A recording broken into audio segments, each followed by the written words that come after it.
वेद सब सत्य विद्याओं का पुस्तक है। वेद सब सत्य विद्याओं का पुस्तक है। वेद का पढ़ना पढ़ाना, वेद का पढ़ना पढ़ाना और सुनना सुनाना और सुनना सुनाना सब आर्यों का सवारियों का परम धर्म है। परम धर्म है। ओम स्तुता मया वरदा वेद माता प्रचोदयन्तां पावमानि द्विजानाम् आयो प्राणं प्रजां पशुं कीर्तिं द्रविणं ब्रह्मवर्चसं मह्यं दत्त्वा व्रजत ब्रह्मलोकम्। इदानीं वेदपाठो भविष्यति। अद्य ऋग्वेदस्य तृतीयं मण्डलस्य प्रथमं सूक्तस्य पाठो भविष्यति। पाठमान मंत्रस्य सोमस्य मा तवसं इत्येतानि प्रथमानि पदानि सन्ति। अब वेद पाठ होगा। आज ऋग्वेद के तीसरे मंडल के प्रथम सूक्त का पाठ किया जाएगा। तो पाठ किए जाने वाले मंत्र के सोमस्य मा तवसं ये प्रारंभिक पद हैं।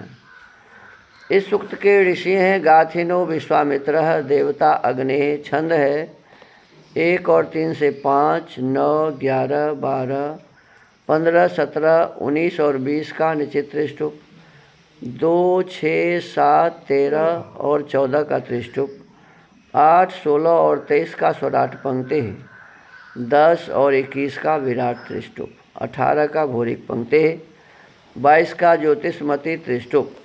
स्वर है 1 से 7, 9 से 15 और 17, 19 से 22 दैवता, 8, 16, 18 और 23 का पंचमा।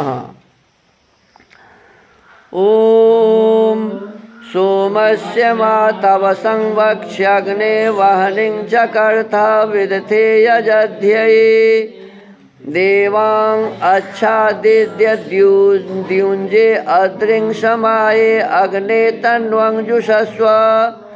ओम प्राञ्चं यज्ञं चक्रिम वर्धताङ्गी समृद्भिरग्निं नमसास्तु वस्यन् दिवः शशासुर्विदथा कवीनां गृत्साय चित्तवसे गातुमीशुः। ओम मयो दधे मेधिरः पूत दक्षो दिवः सुबन्धुर्जनुषा पृथिव्याः अविन्दन्नु दर्शतमप्स्वन्तर्देवासु अग्निमपसे स्वशिणाम्।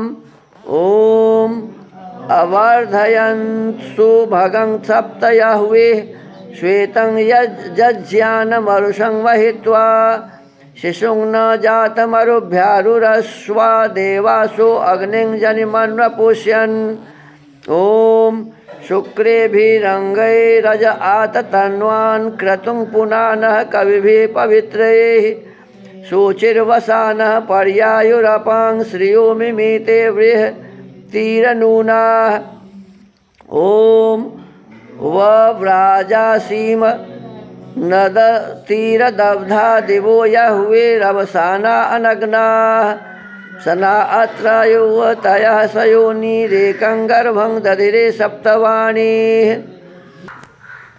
ओम स्तीर्णाय अस्य संहतो विश्वरूपाघृतस्य योनौ स्रवथे मधूनाम् अस्थुरत्र धेनवः पिन्वमाना महिदस्मस्य मातरा समीची। ओम बभ्राणः सूनो अहसो व्यद्योदधानः शुक्रारभसा वपुंसि श्चोतन्ते धारा मधुनो घृतस्य वृषा यत्र वावृधे काव्येन। ओम पितुश्चिदुधर्जनुषा विवेद व्यस्य धारा असृजद्विधेनाः गुहाचरन्तं सखिभिः शिवेभिर्दिवो यह्वेभिर्न गुहा बभूव। ओम पितुश्च गर्भं जनितुश्च बभ्रे पूर्वीरेको अधयत्पीप्यानाः वृष्णे सपत्नी शुचये सबन्धु उभे अस्मै मनुष्ये निपाहि। ओम पुरौ महं अनिबाधे ववर्धापो अग्निं यशसः संहि पूर्वे ऋतस्य योना वसयद्दमूना जामीनामग्निरपसि स्वश्रीणाम् ॐ अक्रून बभ्रे समिथे महीनां दिदृक्षेय सूनवे भारिजीकः उदुश्रिया जनितायो जजाना पांगर्भो नृतमो यहुवो अग्निः ॐ अपांगर्भं दर्शतमोषधीनां वना जजान सुभगाभिरूपं देवासश्चिन्मनसा संहि जग्मुः पनिष्ठं जातं तवसं दुभस्यन् ॐ बृहन्त इद्भानवो भारिजीक मग्निं सचन्त विद्युतो न शुक्राः गुहेव वृद्धं सदसि स्वे अन्तरपार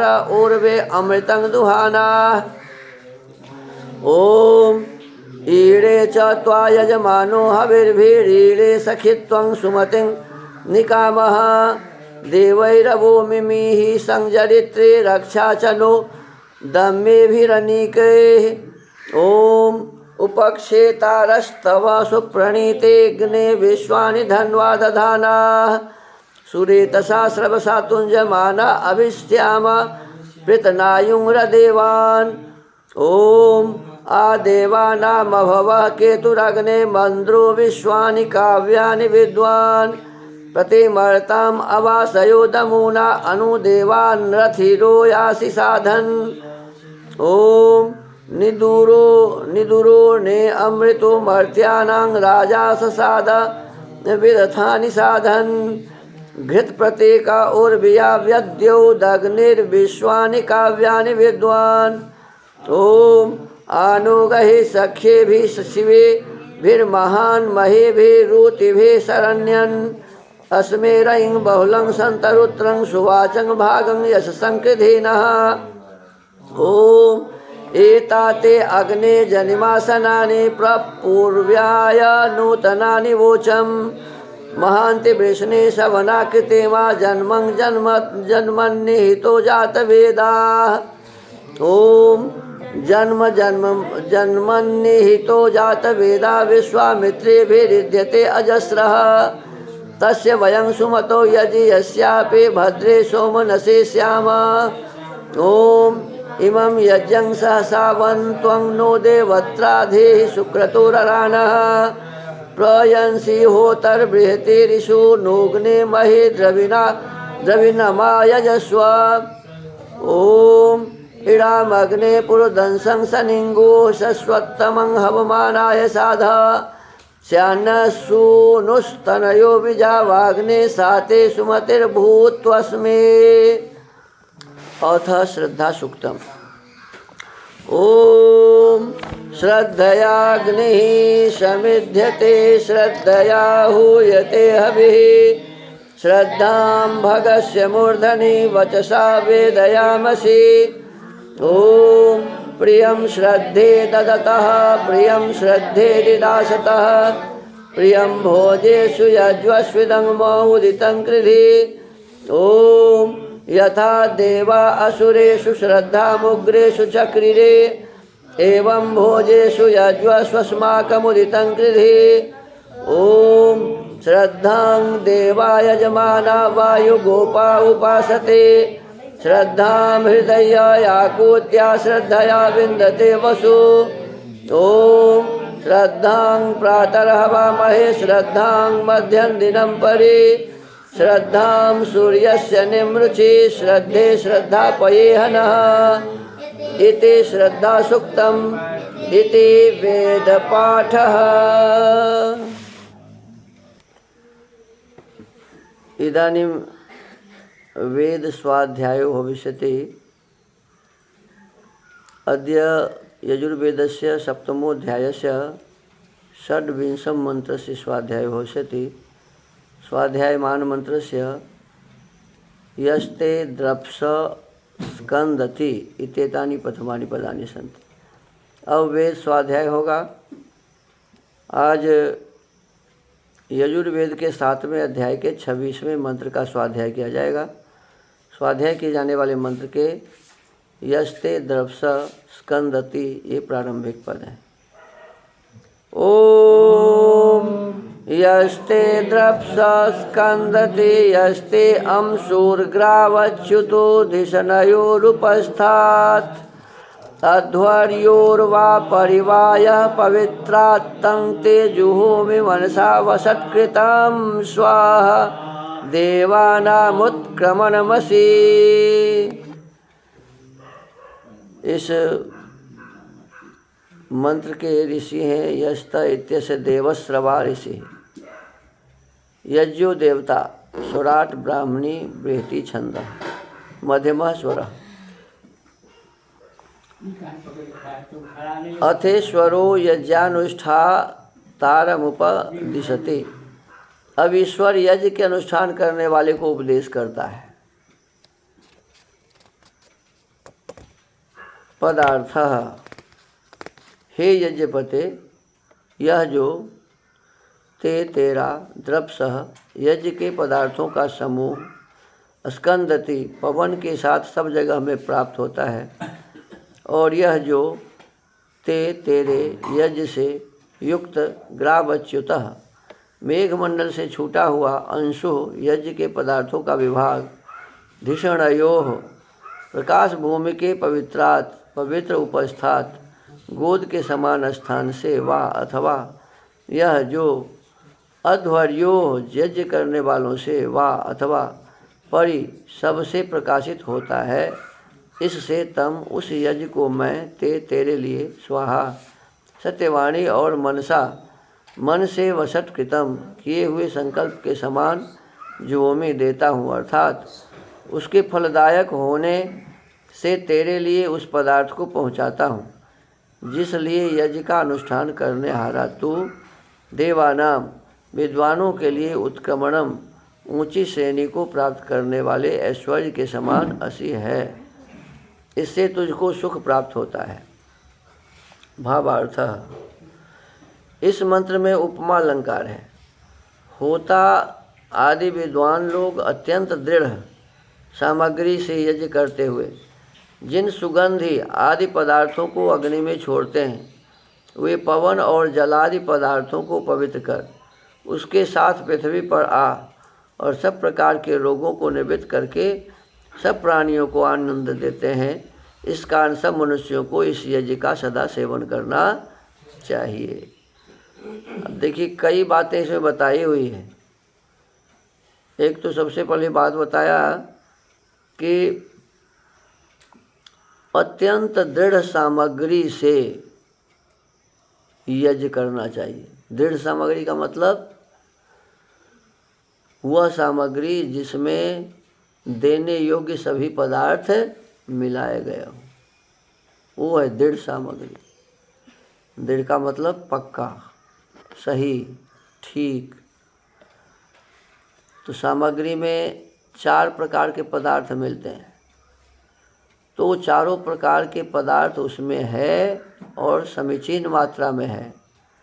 अब कोई में ऐसा भी होता है कि सामान बहुत है, उसमें थोड़ा सा सामान मिला देते हैं, तो उसका कोई मतलब नहीं होता है। 1 क्विंटल में 1 किलो मिला ही तो कुछ लाभ होगा? कुछ लाभ नहीं होगा। तो कहते हैं कि नियम पूर्वक जो सामग्री बनाने का तरीका है, उस तरीके से पदार्थ को उसमें मिलाया गया हो, हमें पुष्टि पहुंचाने वाला हो, मीठा हो, फिर कहते हैं कि औषधि युक्त हो, रोग नाशक हो और सुगंधित हो, सुगंध फैलाने वाला हो। तो इस 4 प्रकार के पदार्थों को समीचीन मात्रा में, सही मात्रा में मिलाया गया हो, ये है पुष्ट सामग्री। तो ऐसे सामग्री से यज्ञ करने का विधान इसमें बताया। यज्ञ करते हुए कहते जिन सुगंधित आदि पदार्थों को अग्नि में छोड़ते हैं। अब कहते हैं घृत आदि और सामग्री आदि को हम कहाँ डालते हैं जी? हवन के समय कहाँ डालते हैं? अग्नि देवता को खिलाते हैं। तो कहते हैं अग्नि में छोड़ते हैं। फिर वो क्या होता है? तो अच्छी सामग्री को अच्छे घृत के साथ जब हम हवन में डालते हैं तो वो अग्नि उसे खाकर 1000 गुना बना देती है, सूक्ष्म बना देती है, और फिर किसको दे देती है? वायु को दे देती है। और वायु फिर उसको कहाँ ले जाता है? जल आदि पदार्थों में ले जा करके उस जल को पवित्र बना देता है।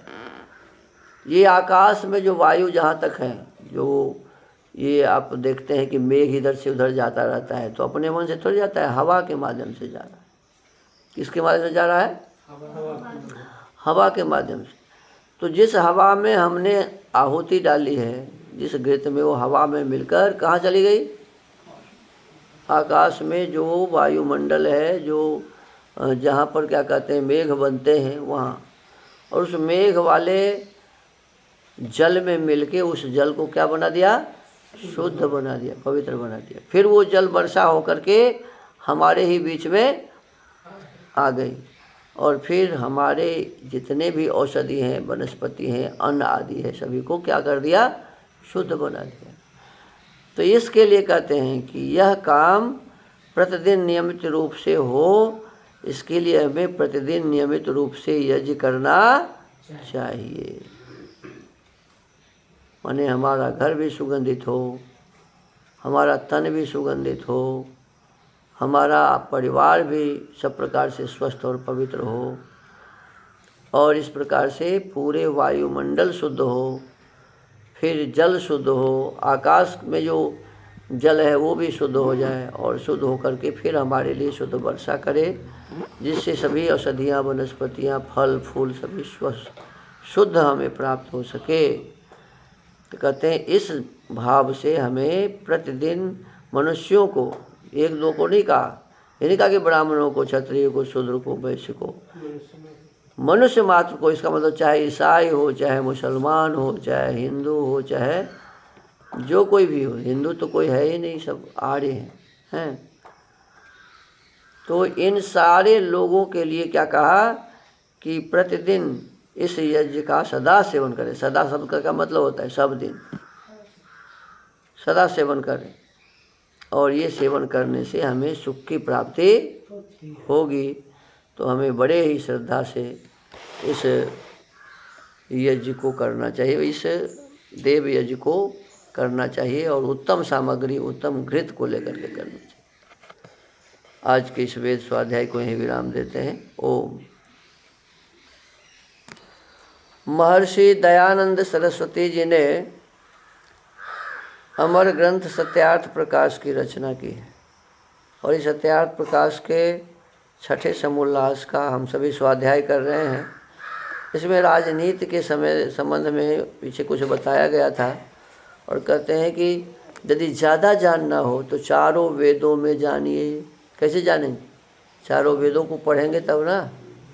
तो चारों वेदों को पढ़ने से इसमें आप और समझ में आएगा कि राजनीति क्या होता है। फिर कहते हैं मनु स्मृति को पढ़िए। अब देखो कल कैसा हो मूर्ख था वो बाबा, कह रहा था कि मनु स्मृति को जलाना चाहिए। लागू हो गया तो देश। मनु स्मृति में इतनी अच्छी अच्छी बातें हैं, अब प्रक्षिप्त श्लोक को पढ़ता है, बढ़िया श्लोक को पढ़ता नहीं है, सबको जला देता है। तो ये मूर्खता है उन लोगों की। फिर कहते हैं शुक्र नीति, उसमें भी राजनीति की बातें हैं। महाभारत में भी राजनीति की बातें हैं, रामायण में भी राजनीति की बातें हैं। तो इन सब पुस्तकों को पढ़ो, इनके पढ़ने से वह प्रसंग समझ के फिर राजनीति करो। कैसे राजा को क्या करना चाहिए, प्रजा को क्या करना चाहिए, फिर सैनिक में जो सेनापति होते हैं उनको क्या करना चाहिए, सभा अध्यक्ष को क्या करना चाहिए, सब बातें विशेष रूप से उसमें बताई गई है। कितना कर देना चाहिए, नहीं देने से क्या पाप है, क्या व्यवस्था होगी। यदि हम आप कर नहीं देंगे, टैक्स नहीं देंगे तो सरकार कैसे चलेगी? कहाँ से पैसा लाएगी सरकार? सरकार तो हम लोगों से ही पैसा लेकर के हम लोगों का कल्याण करती है ना। तो ये सब ध्यान रखना होता है। अब आगे कहते हैं मनुस्मृति के अष्टम और नवम अध्याय को विशेष रूप से समझना चाहिए राजनीति के लिए। याद रखना, कभी मौका मिले तो पढ़ना, 8वां अध्याय और 9वां अध्याय मनुस्मृति का। अब यहाँ थोड़ा सा कहते हैं कि विशेष लिखते हैं, परंतु यहाँ भी संक्षेप से लिखते हैं। प्रत्यहं देशदृष्टैश्च शास्त्रदृष्टैश्च हेतुभिः अष्टादशसु मार्गेषु निबद्धानि पृथक् पृथक् तेषामाद्यमिडादानं निक्षेपो स्वामि विक्रयः सम्भूय च समुत्थानं दत्तस्यानपकर्म च वेतनस्यैव चादानं संविदश्च व्यतिक्रमः क्रय विक्रयानुशयो विवादः स्वामी पालयो सीमा विवाद धर्मश्च पारुष्ये दंडवाचिके स्तेयं च साहसं चैव स्त्री संग ग्रहणमेव च स्त्रीपुंधर्मो विभागश्च द्यूत माहुयैव च पदान्यष्टादशैतानि व्यवहारस्थिताभिः येषु स्थानेषु भूयिष्ठं विवादं चर्ताङ्गीनां धर्मं शाश्वतमाश्रित्य कुर्यात् कार्यविनिर्णयं धर्मो विद्धस्त्वधर्मेण सभां यत्रोपतिष्ठते शल्यं चास्य न कृन्तन्ते विद्धारस्तत्र सभासदः सभावा न प्रवेष्टव्या वक्तव्यं वा समञ्जसम् अब्रुवन् विब्रुवन् वापि नरो भवति किल्बिषी यत्र धर्मो ह्यधर्मेण सत्यं यत्रानितेन च हन्यते प्रेक्षमाणानां हतास्तत्र सभासदः धर्म एव हतो हन्ति धर्मो रक्षति रक्षितः तस्मात् धर्मो न हन्तव्यो मानो धर्मो हतो वधीत् विशो हि भगवान् धर्मस्तस्य यः कुरुते भयलं वृषलं तं विदुर्देवास्तस्मात् धर्मं न लोपयेत् एक एव सुहृद धर्मो निधनेऽप्यनुयाति यः शरीरेण समंनासं सर्वमन्यधिगच्छति पादो धर्मस्य कर्तारं पादसादि साक्षिणं मृच्छति पादः सभासदः सर्वान् पादो राजा न मृच्छति राजा भवन्त्यनेनास्तु मुच्यन्ते च सभासदः एनो गच्छति कर्तारं निंदार्हो यत्र निंद्यते। अब ये 14 श्लोक है और आगे इसके अर्थ बताए हैं। ये सभा राजा और राजपुरुष सब लोग सदाचार और शास्त्र व्यवहार हेतुओं से निम्नलिखित 18 विवादास्पद मार्गों में विवाद युक्त कर्मों का निर्णय प्रतिदिन किया करें और जो नियम शास्त्रोक्त न पावे और उनके होने की आवश्यकता जाने तो उत्तम उत्तम नियम बांधे कि जिससे राजा और प्रजा की उन्नति हो। 18 मार्ग ये हैं। उनमें से एक ऋणादान, किसी से ऋण लेने देने का विवाद। निक्षेप, धरावट अर्थात किसी ने किसी के पास पदार्थ धरा हो और मांगे पर न देना। अस्वामी विक्रय, दूसरे के पदार्थ को दूसरा बेच लेवे। संभूय च समुत्थानम, मिल मिला के किसी पर अत्याचार करना। दत्तस्यानप कर्म च, दिए हुए पदार्थ का न देना। वेतनस्यैव चादानम, वेतन अर्थात किसी की नौकरी में से ले लेना व कम देना अथवा न देना। प्रतिज्ञा, प्रतिज्ञा से विरुद्ध वर्तना। क्रय विक्रयानुशय अर्थात लेन देन में झगड़ा होना। पशु के स्वामी और पालने वाले का झगड़ा। सीमा का विवाद, किसी को कठोर दंड देना। कठोर वाणी का बोलना। चोरी डाका मारना। किसी काम को बलात्कार से करना। किसी की स्त्री व पुरुष का व्यभिचार होना। स्त्री और पुरुष के धर्म में व्यतिक्रम होना। विभाग अर्थात दाएं भाग में बाद उठना। द्यूत अर्थात जड़ पदार्थ और समाहुय अर्थात चेतन को दाव में धर के जुआ खेलना। ये 18 प्रकार के परस्पर विरुद्ध व्यवहार के स्थान हैं। इन व्यवहारों में बहुत से विवाद करने वाले पुरुषों के न्याय को सनातन धर्म ने के आश्रय करके किया करे, अर्थात किसी का पक्षपात कभी न करे। किसी का पक्षपात कभी न करे, ऐसा आदेश। जिस सभा में अधर्म से घायल होकर धर्म उपस्थित होता है जो उसका शल्य अर्थात तीरवत धर्म के कलंक को निकालना और अधर्म का छेदन करते अर्थात धर्मी को मान अधर्मी को दंड नहीं मिलता, उस सभा में जितने सभासद हैं वे सब घायल के समान समझे जाते हैं। धार्मिक मनुष्य को योग है कि सभा में कभी प्रवेश न करे, और जो प्रवेश किया तो सत्य ही बोले, या तो सभा में जाए नहीं, सभा में जाए तो सत्य ही बोले। जो कोई सभा में अन्याय होते हुए को देखकर मौन रहे अथवा सत्य न्याय के विरुद्ध बोले वह महापापी होता है। देखो अन्याय हो रहा है और वहाँ बैठे हुए हैं, कुछ बोल नहीं रहे, तो हम महापापी हैं। इसलिए अन्याय को देख के चुप मत रहो, वहाँ स्पष्ट रूप से बोलो कि अन्याय हो रहा है, ऐसा है। कहते हैं कि जो नहीं बोलता वो महापापी है, या जो अन्याय करता है वो महापापी है। जिस सभा में अधर्म से धर्म, असत्य से सत्य सब सभासदों के देखते हुए मारा जाता है, उस सभा में सब मृतक के समान है, जानो उनमें कोई भी नहीं जीता है। मैंने जिस सभा में अत्याचार हो रहा है और सब बैठा हुआ है, तो मतलब कि सब वो मरा हुआ है, एक भी उसमें जिंदा नहीं है। मारा हुआ धर्म का जानो उसमें कोई भी जिंदा नहीं है।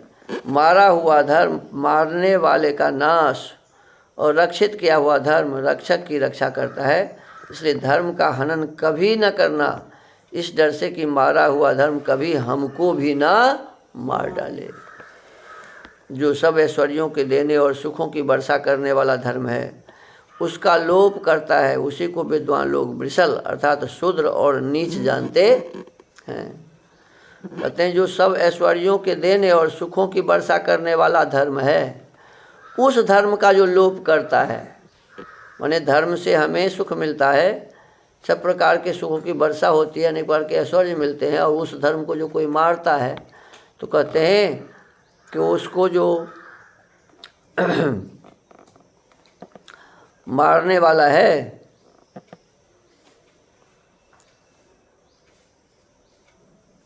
लोप करता है, उसी को विद्वान लोग वृषल अर्थात शूद्र, ऐसे लोगों को नीच कहा जाता है, शूद्र कहा जाता है, वृषल कहा जाता है। इसलिए किसी मनुष्य को धर्म का लोप करना उचित नहीं।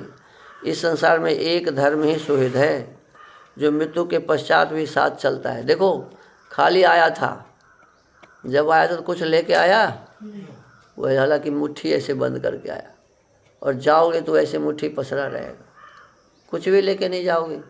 एक ही चीज़ जाएगा, क्या? जो अच्छा कर लिया होगा, जो धर्म आप कर लिए होंगे वही आपके साथ जाएंगे। धर्म के अलावा और कोई भी चीज़ साथ नहीं जाएगा। और सब पदार्थ व संगी शरीर के नाश के साथ ही नाश को प्राप्त होते हैं, अर्थात सबका संग छूट जाता है, परंतु धर्म का संग कभी नहीं छूटता, मोक्ष में भी आपके साथ रहेगा। उसी धर्म का फल तो मोक्ष है। जब राजसभा में पक्षपात से अन्याय किया जाता है, वहाँ अधर्म के 4 विभाग हो जाते हैं। उनमें एक अधर्म के कर्ता, दूसरा साक्षी, तीसरा सभासदों और चौथा पाद अधर्मी सभा के सभापति राजा को प्राप्त होता है। जिस सभा में निंदा के योग्य की निंदा, स्तुति के योग्य की स्तुति, दंड के योग्य को दंड और मान्य के योग्य को मान्य होता है, वहाँ राजा और सभासद पाप से रहित और पवित्र हो जाते हैं। पाप के कर्ता ही को पाप प्राप्त होता है। देखो कितनी अच्छी बात है कि कहते हैं कि जिस सभा में जो निंदा करने योग्य व्यक्ति है उसकी निंदा होती है, जो स्तुति बड़ाई करने योग्य होता है उसकी बड़ाई होती है, जो दंड देने के योग्य है उसे दंड मिलता है, और जो मान्य करने के योग्य है उसे मान्य उसका मान्य किया जाता है। कहते वहाँ राजा और सभासद पाप से अलग हो जाते हैं, दूर हो जाते हैं और पवित्र हो जाते हैं। पाप के कर्ता ही को पाप प्राप्त होता है, पाप नहीं करने वाले को पाप नहीं लगता, जो करेगा वही ना पापी होगा। तो इस प्रकार से आज के इस सत्यार्थ प्रकाश के स्वाध्याय के क्रम को यहीं विराम देते हैं। ओम। महर्षि वाल्मीकि जी ने रामायण की रचना की है, और इस वाल्मीकि रामायण के अयोध्या कांड का हम सभी स्वाध्याय कर रहे हैं। आज अयोध्या कांड के चौथे सर्ग का पाठ होगा, स्वाध्याय होगा, चतुर्थ सर्गः।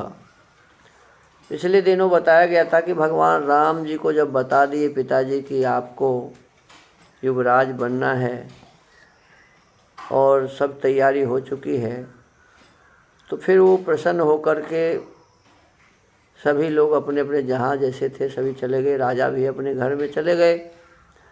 अब आगे क्या होता है, कहते हैं नगर निवासी मनुष्य ने राजा की बातें सुनकर मन ही मन यह अनुभव किया कि हमें शीघ्र ही अभिष्ट वस्तु की प्राप्ति होगी। फिर भी महाराज की आज्ञा लेकर अपने घरों को गए और अत्यंत हर्ष से भरकर अभिष्ट सिद्धि के उपलक्ष्य में देवताओं की पूजा करने लगे। माने लोग सब कि राम जी अब बनेंगे राजा, तो उससे पहले पूजा शुरू कर दिए। रामचंद्र जी के बारे में लिखा है कि इसके बाद से रामचंद्र जी राजा को प्रणाम करके, माने अपने पिता को प्रणाम करके रथ पर बैठे और प्रजाजनों से सम्मानित होते हुए अपने शोभाशाली भवन में चले गए। उनका भी अपना घर रहा होगा ना, चले गए। राजा भी अपना चले गए अंतःपुर। कौशल्या जी को भी लोगों ने जाके बता दिया कि अब राम क्या बन गए, राजा बनने वाले हैं कल। अब आगे कहते हैं गतेष्वथ नृपो भूयः पौरेषु सह मंत्रिभिः मंत्रयित्वा ततश्चक्रे निश्चयज्ञः स निश्चयम् स्व एव पुष्यो भविता शोभिषेच्यस्तु मे सुतः रामो राजेव पत्राक्षो युवराज इति प्रभुः। राजसभा से पूर्ववासियों के चले जाने पर कार्य सिद्धि के योग्य देश काल के नियम को जानने वाले प्रभावशाली नरेश ने पुनः मंत्रियों के साथ सलाह करके यह निश्चय किया कि कल ही पुष्य नक्षत्र होगा, अतः कल ही मुझे अपने पुत्र कमल नयन से राम का युवराज के पद पर अभिषेक कर देना चाहिए।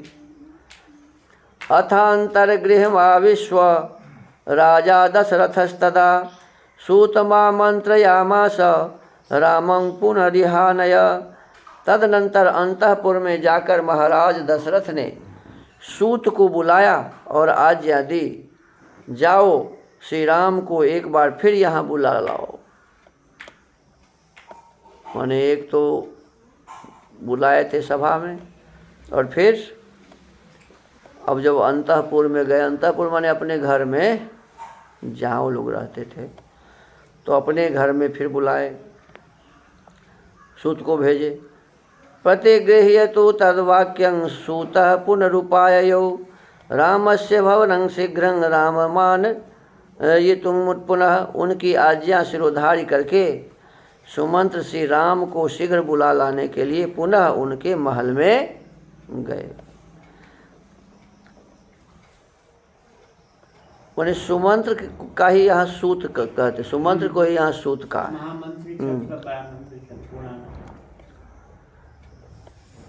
कहते हैं उनकी आज्ञा शिरोधार्य करके सुमंत्र श्री राम को शीघ्र बुला लाने के लिए पुनः उनके महल में गए। द्वाह अस्थिरावेदितं तस्य रामायागमनं पुनः श्रुत्वैव चापि रामस्तं प्राप्तं शंकान्वितो भवत्। द्वारपालों ने श्री राम को सुमंत्र के पुनः आगमन की सूचना दी। उनका आगमन सुनते ही श्री राम के मन में संदेह हो गया। प्रवेश्य चैनं त्वरितो रामो वचनमब्रवीत् यदागमन कृत्यं ते भूयस्तद्ब्रूह्य शेषतः। उन्हें भीतर बुलाकर श्री राम ने उनसे बड़ी उतावली के साथ पूछा, आपको पुनः यहाँ आने की क्या आवश्यकता पड़ी, यह पूर्ण रूप से बताइए। तमुवाच ततः सूतो राजा त्वां द्रष्टुमिच्छति श्रुत्वा प्रमाणं तत्त्वं गमनायेतराय वा। तब सूत ने उनसे कहा, महाराज आपसे मिलना चाहते हैं। मेरी इस बात को सुनकर वहाँ जाने या न जाने का निर्णय आप स्वयं करें। इति सूतवचः श्रुत्वा रामोऽपि त्वरयान्वितः प्रययौ राजभवनं पुनर्द्रष्टुं नरेश्वरम्।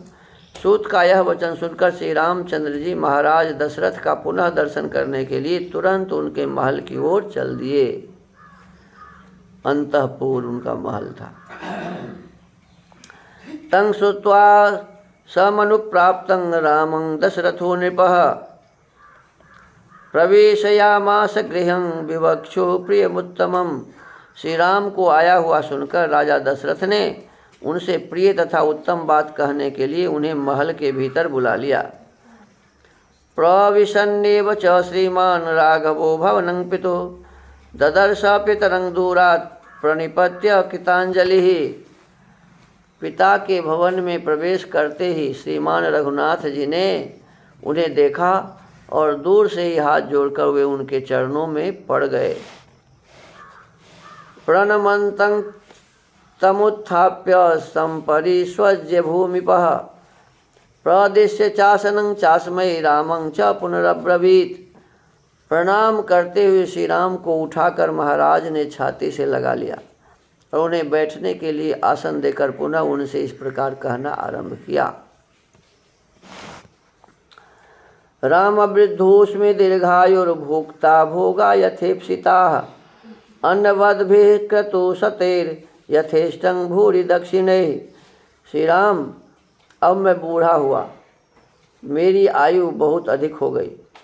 मैंने बहुत से मनोवांछित भोग भोग लिए, अन्न और बहुत सी दक्षिणाओं से युक्त सैकड़ों यज्ञ भी कर लिए।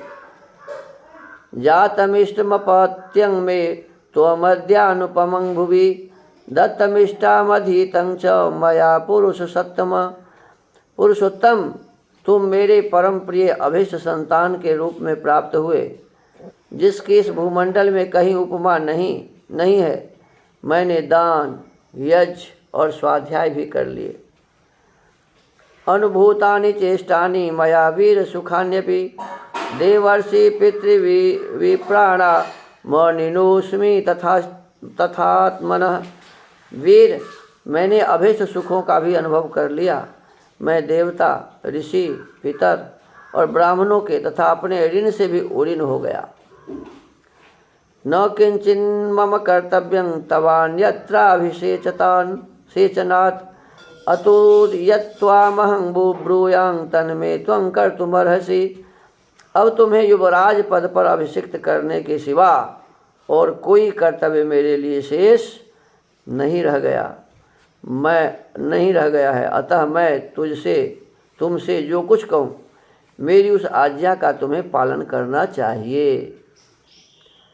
अद्य प्रकृतयः सर्वास्त्वामिच्छन्ति नराधिपम् अतस्त्वां युवराजानमभिषेक्ष्यामि पुत्रक। बेटा, अब सारी प्रजा तुम्हें अपना राजा बनाना चाहती है, अतः मैं तुम्हें युवराज पद पर अभिषिक्त करूँगा। तो ये तो कह ही दिए थे पहले, ये तो पिछले ही अध्याय में हो गया था ये बात, और फिर दोबारा वही बात को कर रहे हैं। अपि चाद्या शुभान राम स्वप्नान पश्यामि राघव सनिर्घाता देवोल्काश्च पतन्ते ही महास्वनाः। रघुकुल नंदन श्री राम, आजकल मुझे बड़े बुरे सपने दिखाई देते हैं। क्या बताए? आजकल मुझे बड़े बुरे सपने दिखाई देते हैं। दिन में वज्रपात के साथ साथ बड़ा भयंकर शब्द करने वाली उल्काएं भी गिर रही हैं। लोग क्या सपना, माने जगह में सपना देख रहे हैं। कहते दिन में वज्रपात के साथ साथ बड़ा भयंकर शब्द करने वाली उल्काएं भी गिर रही हैं। देखो अभी भी ऐसा होता है, जब कोई अनिष्ट होना होता है ना, तो मन में पहले से कुछ न कुछ उस प्रकार की बातें होने लगती है। कुछ यदि गड़बड़ होने वाला है तो उससे पहले ही मन में कुछ इस प्रकार की बातें उठती है। ऐसा होता है, हर एक व्यक्ति को होता है। तो अब होने वाला जो है वो तो आप लोग जानते ही हैं, कथा पहले भी सुने हुए। तो दशरथ जी को भी पता भीतर से हो रहा था कि कुछ न कुछ गड़बड़ होने वाला है। तो दिन में वज्रपात के साथ साथ बड़ा भयंकर शब्द करने वाली उल्काएं भी गिर रही हैं। अवष्टब्धं च मे राम नक्षत्रं दारुणग्रहैः आवेदयन्ति दैवज्या सूर्यांगा कराहुभि। श्री राम, ज्योतिषियों का कहना है कि मेरे जन्म नक्षत्र को सूर्य, मंगल और राहु नामक भयंकर ग्रहों ने आक्रांत कर लिया है। ये बनावटी बातें हैं। उस समय ये फलित ज्योतिष वाली बातें थी ही नहीं। इस सूर्य, मंगल और राहु वाली बात जो है सो नया आदमी कोई इसमें श्लोक बना के घुसाया है। प्रायेण च निमित्तानां मीदृशानां समुद्भवे राजा ही मृत्युमाप्नोति घोरां चापदमिच्छति। ऐसे अशुभ लक्षणों का प्राकट्य होने पर प्रायः राजा घोर आपत्ति में पड़ जाता है और अंततो गत्वा उसकी मृत्यु भी हो जाती है। मैंने अपनी मृत्यु पहले ही देखना शुरू कर दिए। तद यावदेव मे चेतो न विमुह्यति राघव तावदेवाभिषिञ्चस्व चला ही प्राणिनां मति। अतः रघुकुल नंदन, जब तक मेरे चित्त में मोह नहीं छा जाता तब तक ही तुम युवराज पद पर अपना अभिषेक करा लो, क्योंकि प्राणियों की बुद्धि चंचल होती है। क्या कहा? प्राणियों की बुद्धि चंचल होती है, पता नहीं कब मैं भी बदल जाऊं। इसका ये मतलब हुआ। दशरथ जी क्या कह रहे हैं? पता नहीं कि मैं भी कहीं बदल जाऊं, क्योंकि ये तो बुद्धि चंचल है, मन चंचल है। अद्य चंद्रोभ्युपगमत् पुष्यात् पूर्वं पुनर्वसुं स्वः पुष्ययोगं नियतं वक्ष्यन्ते दैवचिन्तका। आज चंद्रमा पुष्य से एक नक्षत्र पहले पुनर्वसु पर विराजमान है, अतः निश्चय ही कल वे पुष्य नक्षत्र पर रहेंगे, ऐसा ज्योतिषी कहते हैं। तत्र पुष्येभिषिञ्चस्व मनस्त्वरयतीव मां स्वस्त्वाहमभिषेक्ष्यामि यौवराज्ये परं तप। इसलिए उस पुष्य नक्षत्र में ही तुम अपना अभिषेक करा लो। शत्रुओं को संताप देने वाले वीर, मेरा मन इस कार्य में बहुत शीघ्रता करने को कहता है। इस कारण कल अवश्य ही मैं तुम्हारा युवराज पद पर अभिषेक कर दूंगा। तस्मात् त्वयाद्य प्रभृति निषेयं नियतात्मना सह वधूपवस्तव्या दर्भप्रस्तर शायिना। अतः तुम इस समय से लेकर सारी रात इंद्रिय संयम पूर्वक रहते हुए वधू सीता के साथ उपवास करो और कुश की शैया पर सो। एक विशेष बातें यहाँ बता रहे हैं कि कल ही हम तुम्हारा करेंगे अभिषेक, तो आज की रात है ना, सो उपवास में रह जाओ। हम लोग भी ये जो पवित्र करते हैं तो उपवास में ब्रह्मचारी रहता है कि नहीं रहता? तो कोई श्रेष्ठ काम करना होता है तो उससे पहले मन को शुद्ध करने के लिए उपवास किया जाता है। तो ये अच्छी बातें हैं। तो उनको बताया कि आज कुश की शैया पर सो। कुश कितना कड़ा होता है, उस पर सोने में कितना आनंद आएगा आप बताओ। कुश की चटाई पर आनंद आएगा क्या सोने में? लेकिन ये तप है। इसका नाम क्या है जी? देखो, राजा अपने पुत्र को कह रहे हैं कि कहाँ सोना है जी? कुश के चटाई पर आज सोना है, और अपने इंद्रियों को संयम में रख के सोना है। तो कहते हैं कि सीता के साथ उपवास करो और कुश की शैया पर सो। सुहृदश्चाप्रमत्तास्त्वं रक्षन्त्वद्य समन्ततः भवन्ति बहुविघ्नानि कार्याण्येवं विधानि च हि। आज तुम्हारे सुहृद सावधान रहकर सब ओर से तुम्हारी रक्षा करें, क्योंकि इस प्रकार के शुभ कार्यों में बहुत से विघ्न आने की संभावना रहती है। विप्रोषितश्च भरतो यावदेव पुरादितः तावदेवाभिषेकस्ते प्राप्त कालो मतो मम। जब तक भरत इस नगर से बाहर अपने मामा के यहाँ निवास करते हैं तब तक ही तुम्हारा अभिषेक हो जाना मुझे उचित प्रतीत होता है। अब इनके मन में शंका हो रही है। कामं खलु सतां वृत्ति भ्राता ते भरतः स्थितः ज्येष्ठानुवर्ती धर्मात्मा सानुक्रोशो जितेन्द्रियः। किंगनु चित्तं मनुष्याना मनेत्यमिति मे मतम सतांग च धर्म नित्यानां कृतशोभी च राघव। इसमें संदेह नहीं कि तुम्हारे भाई भरत सत्पुरुषों के आचार व्यवहार में स्थित हैं, अपने बड़े भाई का अनुसरण करने वाले धर्मात्मा, दयालु और जितेंद्रिय हैं। तथापि कहते हैं ये सब होने के बाद भी मनुष्यों का चित्त प्रायः स्थिर नहीं रहता। मनुष्यों का चित्त प्रायः स्थिर नहीं रहता, ऐसा मेरा मत है रघुनंदन। धर्मपरायण सत्पुरुषों का मन भी विभिन्न कारणों से राग द्वेषादि से संयुक्त हो जाता है। कहते धर्मपरायण पुरुष भी राग और द्वेष से संयुक्त हो जाते हैं। धर्मपरायण पुरुष भी गलत हो सकते हैं। इत्युक्तः शोभ्यनुज्ञातः शोभाविन्य विशेषणे व्रजेति रामः पितरमभिवाद्याभ्ययात् गृहम्। राजा के इस प्रकार कहने और कल होने वाले राज्याभिषेक के निमित्त व्रत पालन के लिए जाने की आज्ञा देने पर श्री रामचंद्र जी पिता को प्रणाम करके अपने महल में गए। प्रविश्य चात्मनो वेश्म राज्यादिष्टे विशेषणे तत्क्षणादेव निष्क्रम्य मातुरंतः पुरं ययु। राजा ने राज्याभिषेक के लिए व्रत पालन के निमित्त जो आज्ञा दी थी उसे सीता को बताने के लिए अपने महल के भीतर प्रवेश करके जब श्री राम ने वहाँ सीता को नहीं देखा तब वे तत्काल ही वहाँ से निकलकर माता के अंतःपुर में चले गए। तत्र तां प्रवणामेव मातरं क्षोमवासिनीं वाग्यतां देवतागारे ददर्शायाचतिं श्रियम्। वहाँ जाकर उन्होंने देखा माता कौशल्या रेशमी वस्त्र पहने मौन हो देव मंदिर में बैठकर देवता की आराधना में लगी हैं और पुत्र के लिए राज लक्ष्मी की याचना कर रही हैं। माँ भी उधर व्रत में लगी हुई हैं। प्रागेव चागता तत्र सुमित्रा लक्ष्मणस्तथा सीता चानयिता श्रुत्वा प्रियं रामाभिषेचनम।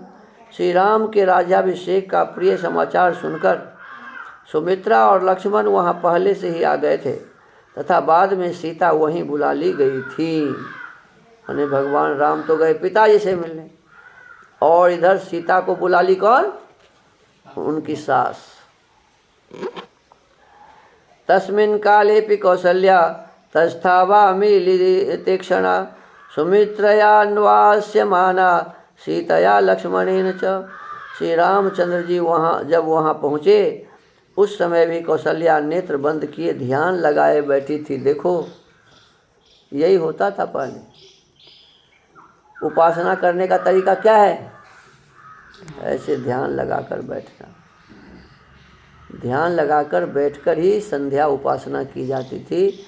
अभी भी यही नियम है। कौशल्या जी भी भगवान रामचंद्र जी स्वयं देखे कि मेरी माँ ध्यान लगाकर बैठी हुई है। कौशल्या नेत्र बंद किए ध्यान लगाए बैठी थी और सुमित्रा, सीता तथा लक्ष्मण उनकी सेवा में खड़े थे। श्रुत्वा पुष्ये च पुत्रस्य योगराज्ये विशेषणम प्राणायामेन पुरुषं ध्यायमाना जनार्दनम। पुष्य नक्षत्र के योग में पुत्र के युवराज पद पर अभिषिक्त होने की बात सुनकर वे उसकी मंगल कामना से प्राणायाम के द्वारा परम पुरुष नारायण का ध्यान कर रहे थे। अब देखो नियम भी यही है कि प्राणायाम के माध्यम से अपने चित्त को स्थिर करके परमात्मा में अपने आप को लगाना होता है और वही कर रही थी कौशल्या जी। प्राणायाम के द्वारा परम पुरुष नारायण का ध्यान कर रही थी। इसका मतलब भगवान राम नारायण के अवतार नहीं थे। देखो नारायण अलग थे, ईश्वर अलग थे और राम मर्यादा पुरुषोत्तम मनुष्य थे। ये कह रहे हैं कि सीता माने कौशल्या जी नारायण का परम पुरुष नारायण का ध्यान कर रही थी तथा सनियमा में शोभिगम्याभिवाद्य च। उवाच वचनं रामो हर्षयंस्तामिदं वरम। इस प्रकार नियम में लगी हुई माता के निकट उसी अवस्था में जाकर श्री राम ने उनको प्रणाम किया और उन्हें हर्ष प्रदान करते हुए यह श्रेष्ठ बात कही। अम्ब पित्रा नियुक्तोस्मि प्रजापालन कर्मणि भविता सोऽभिषेको मे यथा मे शासनं पितुः सीतयाप्युपवस्तव्या रजनीयं मया सह एवं मुक्तमुपाध्याये स ही मां मुक्तवान पिता। माँ, पिताजी ने मुझे प्रजा पालने के कर्म में नियुक्त किया है। पिताजी कह दी तो क्या कहे कि माँ, पिताजी ने मुझे प्रजा पालन के कर्म में नियुक्त किया है। कल मेरा अभिषेक होगा। पहले तो दूसरों के द्वारा सुनी थी कौशल्या जी, अब स्वयं राम कह रहे हैं कि कल मेरा अभिषेक होगा। जैसा कि मेरे लिए पिताजी का आदेश है उसके अनुसार सीता को भी मेरे साथ इस रात में उपवास करना होगा। उपाध्यायों ने ऐसी ही बात बताई थी जिसे पिताजी ने मुझसे कहा है। यानि यान्यत्र योग्यानि शोभाविन्यभिषेचने तानि मे मंगलान्यद्य वैदेह्याश्चैव कारय। अतः कल होने वाले अभिषेक के निमित्त से आज मेरे और सीता के लिए जो जो मंगल कार्य आवश्यक हैं वे सब कराओ। एतत् श्रुत्वा तु कौसल्या चिरकालाभिकांक्षितं हर्षबाष्पाकुलं वाक्य मिदं रामभाषत। चिरकाल से माता के हृदय में जिस बात की अभिलाषा थी उसकी पूर्ति को सूचित करने वाली यह बात सुनकर माता कौसल्या ने आनंद के आंसू बहाते हुए गदगद कंठ से इस प्रकार कहा। वत्स राम चिरंजीव हतास्ते परिपंथिना जातिन में त्वं श्रिया युक्त सुमित्रायाश्च नंदय। बेटा श्री राम, चिरंजीवी हो मैंने सदा जीवित रहो। तुम्हारे मार्ग में विघ्न डालने वाले शत्रु नष्ट हो जाए। तुम राजलक्ष्मी से युक्त होकर मेरे और सुमित्रा के बंधु बांधवों को आनंदित करो। कल्याणे बत नक्षत्रे मया जातो शिवपुत्रक येन त्वया दशरथो गणे गुणैराराधितः पिता। बेटा, तुम मेरे द्वारा किसी मंगल में नक्षत्र में उत्पन्न हुए थे जिससे तुमने अपने गुणों द्वारा पिता दशरथ को प्रसन्न कर लिया। अमोघं बत मेक्षान्तं पुरुषे पुष्करे क्षणे ये यमेक्ष्वाकुराज श्री पुत्र त्वां संश्रयिष्यति। बड़े हर्ष की बात है कि मैंने कमल नयन भगवान विष्णु की प्रसन्नता के लिए जो व्रत उपवास आदि किया था वह आज सफल हो गया। बेटा, उसी के फल से यह इक्ष्वाकु कुल की राजलक्ष्मी तुम्हें प्राप्त होने वाली है। इत्येव मुक्तो मात्रा तो रामो भ्रातरमब्रवीत् प्राञ्जलिं प्राहुवमासीन मभिवीक्ष्य स्मयन्निव। माता के ऐसा कहने पर श्री राम ने विनीत भाव से हाथ जोड़कर खड़े हुए अपने भाई लक्ष्मण की ओर देखकर मुस्कुराते हुए से कहा। लक्ष्मणे मां मया सार्धं प्रसादित्वं वसुंधरां द्वितीयं मेऽन्तरात्मानं त्वामेयं श्रीरूपस्थिता। लक्ष्मण, तुम मेरे साथ इस पृथ्वी के राज्य का शासन पालन करो। तुम मेरे द्वितीय अंतरात्मा हो। यह राजलक्ष्मी तुम्ही को प्राप्त हो रही है।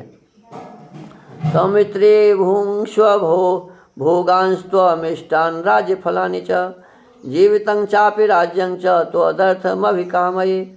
सुमित्रा नंदन, तुम अभिष्ट भोगों और राज्य के श्रेष्ठ फलों का उपभोग करो। तुम्हारे लिए ही मैं इस जीवन तथा राज्य की अभिलाषा करता हूँ। इत्युक्त्वा लक्ष्मणं रामो मातरावभिवाद्य च अभ्यनुज्याय सीतां च ययौ स्वं च निवेशनम्। लक्ष्मण से ऐसा कहकर श्री राम ने दोनों माताओं को प्रणाम किया और सीता को भी साथ चलने की आज्ञा दिलाकर वे उनको लिए हुए अपने महल में चले गए। इस प्रकार से अयोध्या कांड के 34वें सर्ग को हम सब ने आज समाप्त किया है। चौथे सर्ग को समाप्त किया है और आगे 5वें सर्ग में अब देखिए नाटक शुरू होगा।